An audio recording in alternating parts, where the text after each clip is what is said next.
आखिर ऐसा क्या हो गया कि उसी समय ये युद्ध शुरू हो गया और यहाँ से जर्मनी ने दगाबाजी चालू की। रूस तो चुप रहा, ये सब चालू हो गया। मारा 2 दिन में फ्रांस पे कब्जा कर लिया। इसका राष्ट्रपति भाग रहा था तो ट्रेन में धो लिया, उसको मार दिया दंदे। तो रूस बोला कि काहे किया ऐसा, आगे यार तुमको कौन दौड़ा दौड़ा मारेगा, इतना बड़ा हो, इसलिए बुला के मारे हैं। 20 लाख से ज्यादा लोग मरे रूस के। आज भी रूस में पुरुष कम है। जर्मनी उठा ना लंदन के ऊपर 15 दिन और 15 रात बिना रुके बम गिराया, पनडुब्बी लेके चला गया। हमारा उन लोग का नौसेना उड़ गया। ब्रिटेन खत्म, फ्रांस खत्म, नॉर्वेजियन सब खत्म। जंगल में वही जिंदा रह सकता है जो ताकतवर। और इसको बहुत भली भांति 2 प्रधानमंत्रियों ने समझा।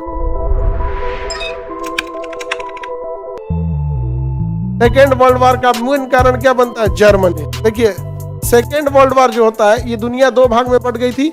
मित्र राष्ट्रों में हमेशा से सेम रहे हैं सब, आज भी वही मित्र राष्ट्र है। अमेरिका, ब्रिटेन, फ्रांस, रूस, ये सब क्या हो गया सब मित्र राष्ट्र। और धुरी राष्ट्रों में कौन थे सब? Germany, Italy, Japan. 3 याद रखिए, जर्मनी, इटली और जापान। जर्मनी, इटली और ये सब थे सब धुरी राष्ट्र। क्या थे? धुरी राष्ट्र।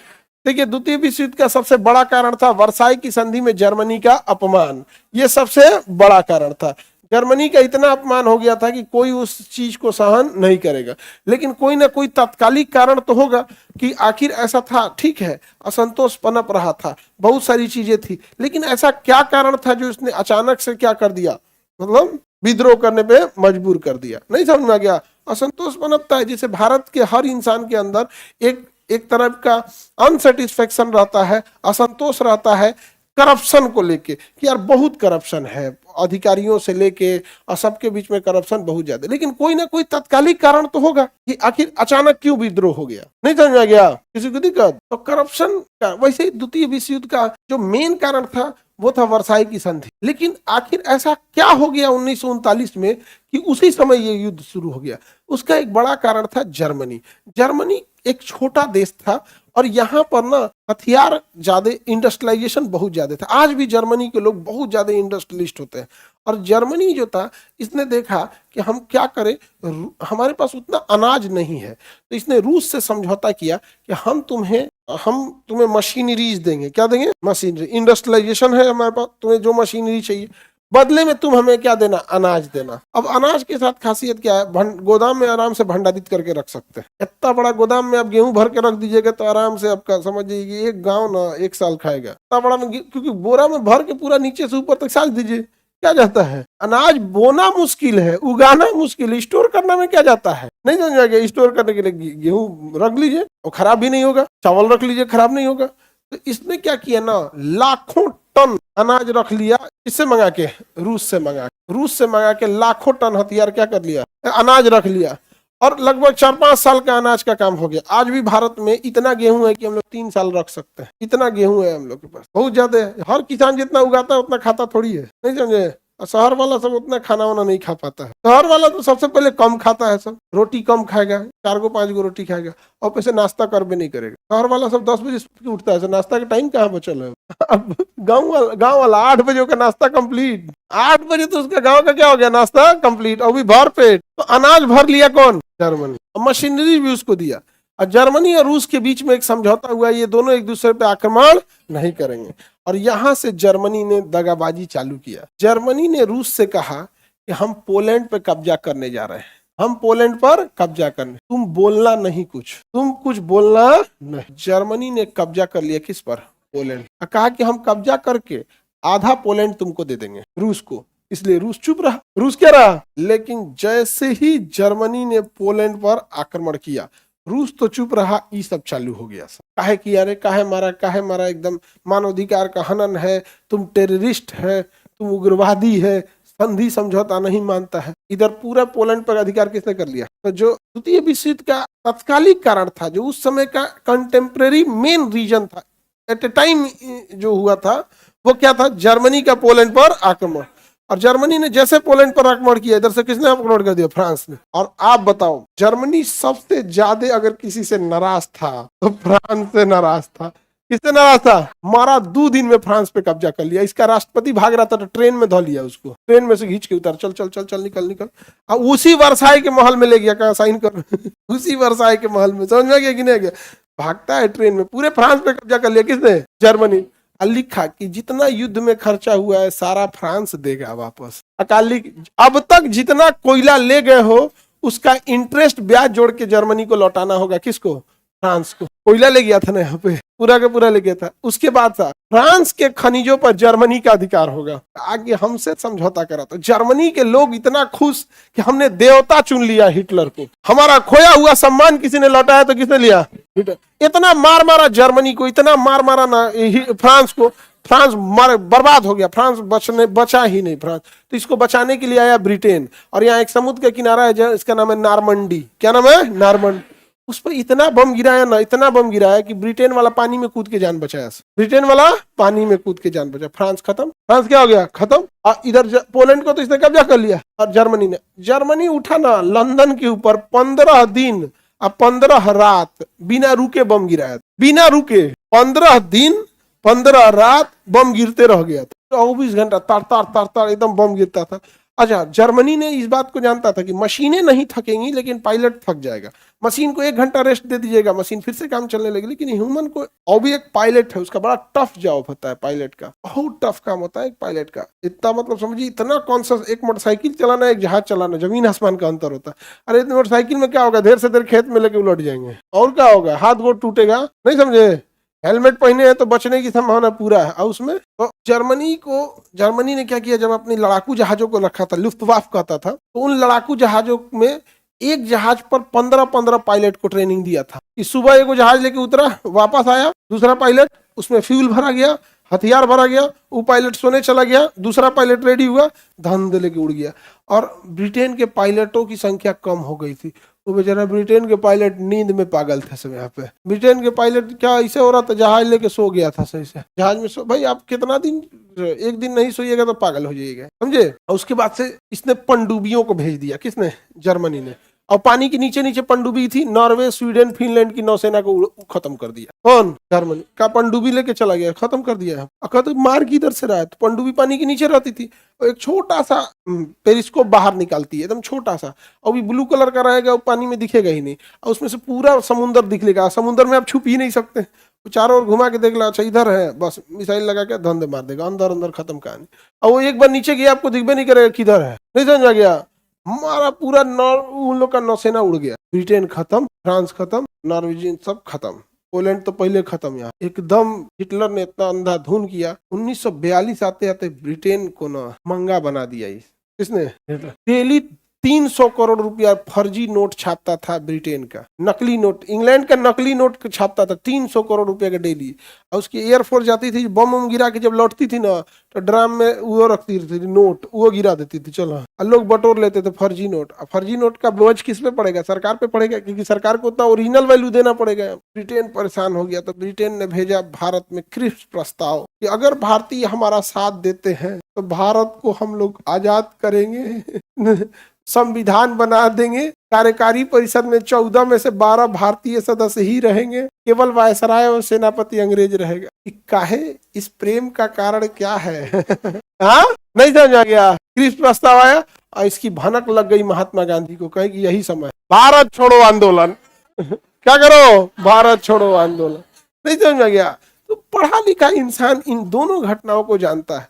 आई जन बौका सब जन व्हाट्सएप पे हिस्ट्री पढ़ता है सब ना, एकनी का कोनो इलाज, ये जोम्बी है सब। जोम्बी समझते, आदमी को मार के खा जाता है सब, उसको जोम्बी बोलते हैं। ये सब ये सोशल मीडिया के जोम्बी है सब, खाओ खाओ खाओ खाओ बोलता है सब। इन जोम्बी सबको ढेर वैल्यू मत दीजिएगा, नहीं समझे? अरे हम तो तबे समझे कि हम लोग बोले थे ना कि गूगल चाहेगा तो घुटने पे ला देगा। अभी कह रहा है सब भारत को भी अपना गूगल बनाना चाहिए, जब से ही किडनैप हुआ है।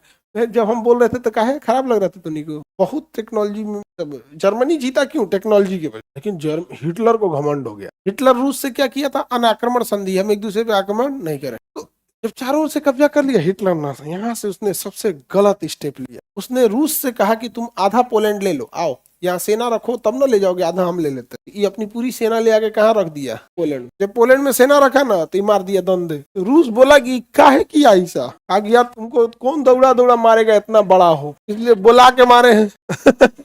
पर 20 लाख से ज्यादा लोग मरे थे रूस के। रूस में आज तक प्रथम विश्व युद्ध और द्वितीय विश्व युद्ध का नतीजा है कि आज भी रूस में पुरुष कम है। मरा गया सब युद्ध में। युद्ध में क्या हो गया? मरा गया सब। वहां पुरुष आज भी कम है। आज जो बचल है तो दारू पी के मर गए सब, क्योंकि वहां इतना ठंड पड़ता है ना, इतना ठंड पड़ता है, और एक कल्चर होता है। जैसे अमेरिका आरोप लगाता है कि हमारे यहाँ ड्रग्स की सप्लाई कर जा रही है। अरे यार तुम लोग नशेड़ी आवारा, तुम लोग का कल्चर ही वैसा है। बिना दारू सिगरेट तुम लोग जिंदा नहीं रह सकता है। बाप बेटी को वहां पे, बेटी बाप को शराब निकाल के देती है, डैडी चेस। तो सोचते नहीं तुम क्या करोगे यहाँ पे, नहीं समझ आ गया। हाँ तो तुम्हारा यार कल्चर ही वैसा है तुम नशेड़ियों का, और तुम दूसरे पे आरोप लगा रहे हो, नहीं समझ जाएगा। अपने यहाँ भाई भले देखिए, एक तो महिलाओं में पुरुषों की तुलना में बहुत कम है ये चीज, बहुत कम। शहरी क्षेत्र में थोड़ा बहुत है, सिगरेट शराब ये सब जो इलीट अपने आप को घोषित कर रहा है वो 1% है। पुरुषों की तुलना में बहुत कम है महिलाओं में। आप भी इस चीज को देखेंगे, आप अगर 1000 पुरुष अगर सिगरेट पी रहा है तो 1-2 मिला मिलेगी, इतना रेशियो है। उसका कारण है संगति का। लेकिन पुरुष में भी अगर वो शराब भी पी रहा है, सिगरेट भी पी रहा है ना, तो छुप के पिएगा। उसे पता है कि वो गलत कर रहा है, सोसाइटी से छुप के, अपने गार्जियन से छुप के, ऐसा। वहां वहां तो बेटी है बाप को शराब देगी, फादर ये वाली शराब ट्राई करो, बाप भी एक है, बहुत अच्छा है, कौन लाया था? वो मेरा नया वाला बॉयफ्रेंड दिया है। तो उन सोचरन का कल्चर ऐसा है, वो बिना शराब नशा का तो जिए नहीं सकते हैं वहां पे, और वो आरोप लगाएगा तो दूसरे पे, नहीं समझ में गया।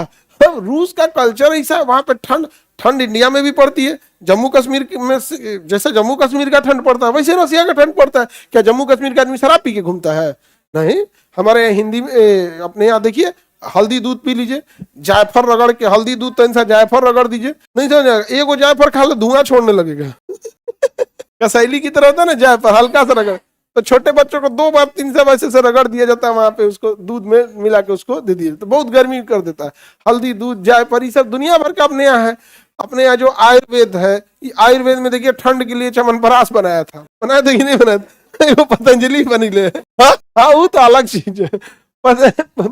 देखो पतंजलि सामान बेचता है वो ठीक है, लेकिन बात यहाँ ही आता है ना कि ऐसे ऐसे बेचेगा जैसे लगेगा कि मतलब देश का पैसा इसमें रहेगा। भाई आप अपना कुछ डोनेट कर भी नहीं करते हैं यार। तो जर्मनी का ये अत्यंत घमंड भारी पड़ गया। रूस इतना बड़ा है ना, इतना बड़ा है कि उसको कब्जा करने में हालत खराब हो जाएगा। लेकिन रूस को बहुत तकलीफ, नहीं समझा गया, धोखा दे दिया उसको यार। कितने बात चाहे जो भी हो, अंग्रेजों की मेंटेलिटी देख रहे हो, ये बाप बेटा का नहीं होते हैं सब। उघारे घूमने वाले उसूल की क्या इज्जत रखेंगे सब, जब किसी के नहीं होते हैं। याद रखिएगा, इतिहास केवल शक्तिशाली का लिखा हुआ चीज। इतिहास को अगर गौर से देखिएगा तो ये शक्तिशाली लोगों की एक कहानियां है, और हारा हुआ व्यक्ति की चर्चा ही बस इसलिए होती है कि वो हारा किससे था। अशोक नहीं रहता तो शायद इतिहास में कलिंग युद्ध की चर्चा ही नहीं। इतिहास केवल शक्तिशालियों की एक कहानियां है, और मजबूरी बन जाती है उसकी चर्चा करना जो हारा था। अदरवाइज में इतिहास इतना क्रूर है कि उन्हें जगह भी न दे। आज भी देखिएगा कलिंग में 99% लोगों से पूछेगा, जैसे आप लोग तो पढ़े हैं, आपका सिलेबस, आपकी मजबूरी एग्जाम का उसको आंसर देना है। कलिंग युद्ध के समय आपको याद रखना नंदराज राजा थे। बट ऐसे अगर किसी इन जनरल इंसान से पूछेगा तो कलिंग युद्ध के बारे में बताएगा अशोक ने मारा था, लेकिन नंदराज का नाम भी नहीं जानेगा। इतिहास कमजोर को जगह ही नहीं देता। सबसे क्रूर चीज होता है यहाँ पे, और अभी भी वही चीज है। दुनिया always follow the rule of sea and forest. जंगल में वही जिंदा रह सकता है जो ताकतवर, मछली वही जिंदा रह सकती है जो बड़ी और आक्रामक है। छोटी मछली को बड़ी मछली आके खा जाएगी। ये जितना जल्दी हम लोग को समझ जाना चाहिए, और इसको बहुत भली भांति 2 प्रधानमंत्रियों ने समझा था, इंदिरा गांधी और अटल बिहारी वाजपेयी। इंदिरा गांधी ने पहला परमाणु परीक्षण किया था, जो टेक्निकली कुछ कारणों से उतना सफल नहीं हुआ था, लेकिन परमाणु बम हमारा बन के तैयार हो गया था। उसको सफल परीक्षण करने का श्रेय अटल बिहारी वाजपेयी, एपीजे अब्दुल कलाम को जाता है। यहाँ पे ये 2 प्रधानमंत्रियों ने आज के समय यहाँ पे, और पूरी दुनिया जिस हिसाब से यूनिपोलर होते जा रही है, उसमें यही जरूरी है। सबसे अच्छा तरीका इस समय उत्तरी कोरिया का है।